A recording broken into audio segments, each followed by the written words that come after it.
Well, welcome along to KRTV. We're a few days out from a meeting coming up here at the Singapore Turf Club, but all on the Polytrack. Looking forward to it as well, actually. Race 10 is a competitive-looking Class 3 event, and both Scott Bailey and I will preview that race and the card for you here on this race day preview. Scott, really nice little card this, actually. I mean, all Polytrack racing, but the Class 3 certainly a standout for horses rated up to 79, and Sun Ops is back at the races. Yeah, it is, Nick. It's obviously just Polytrack this weekend, but some speedy affairs are going to be taken out on the weekend. That's no question about that. He's an impressive looking sprinter, isn't he, Sun Ops? He trialled in good order coming up to this assignment this week, and well, we've seen what he can do in Singapore before.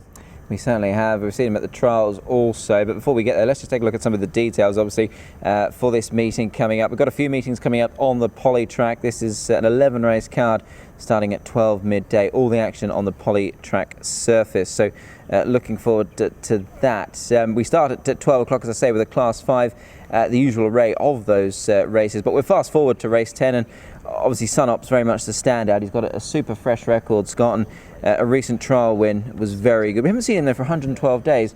I believe he might have some sort of bleeding issues, possibly, but hence why he's fresh. That's possibly the best time to catch him.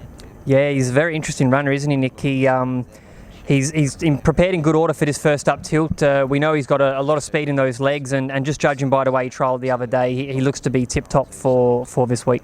He does indeed. Oscar Chavez will take the ride on him, but some stern opposition. Take note that Song Gong Hero actually has come out of that race, so he won't go. The likes of Ararat Lady, a last start winner in there. Super Invincible, runner-up in a Class 2 behind Cela V last time. That's good form. Yeah, it's going to be a very competitive race. I don't think it's a one-horse affair.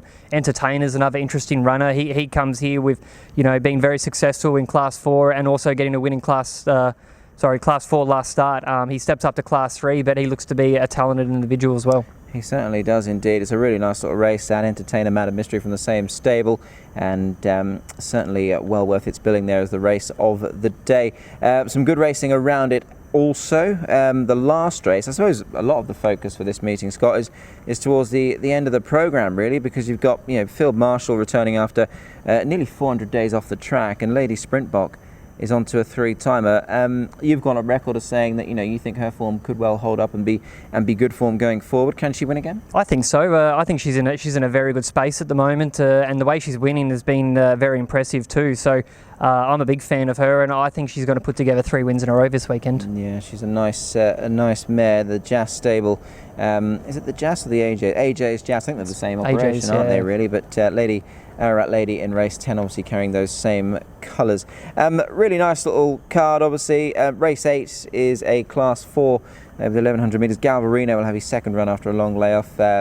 You'll see his track work actually on Track Talk, and obviously winning workouts as well. He obviously has clearly come out of the race okay, so runs again. So looking forward to seeing him in action.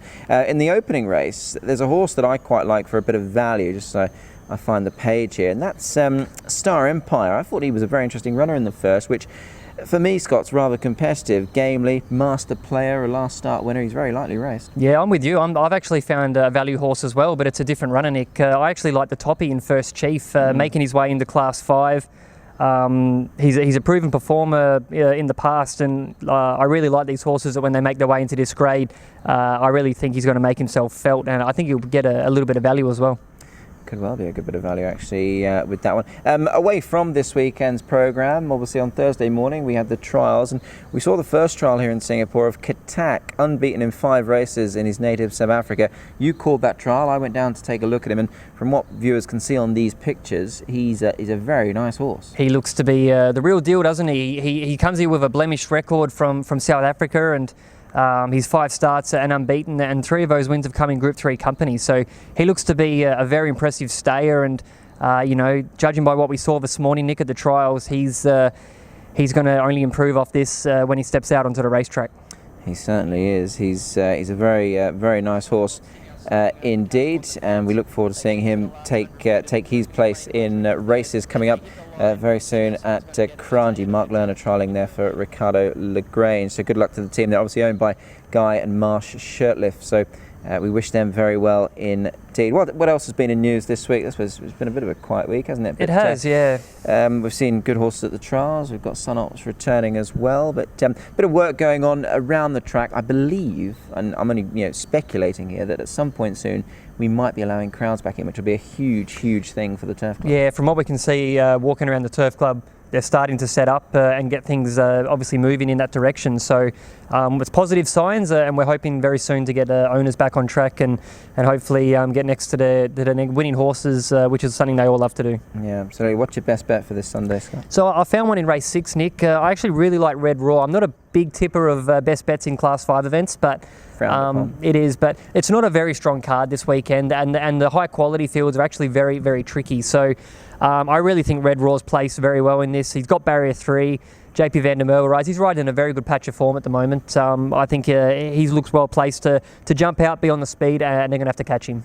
Yeah, so Red Raw there for Scott, the best. I'll throw the value into the mix, and I'll go that first race, Star Empire. I think he's a decent chance. On the pick of his form, he's very well handicapped, and Oscar Chavez will be on board once again. I think coming back in trip will suit him as well. Handles the surface nicely, and he's off, as I say, a very good mark nowadays to capitalise and get his head back in front once again. So a couple of best bets there for you from us. I hope you can join us though on race day. Channel 88 in Singapore, Paul's there for all the action. Plus you can stay tuned obviously to this page, Kranji Broadcast and Kranji Racing TV on both. We're on Instagram now, aren't we? And Twitter, and obviously the YouTube channel as well. So we'd love your likes and subscribes there to that. But yep, looking forward to it, Scott. I'll be here, you'll be here. So Polytrack action for the next few weeks. Yep, another Sunday racing coming up, and hopefully we can find a few winners throughout the afternoon. Indeed. Hope you can join us then as well from both Scott and I here on KRTV.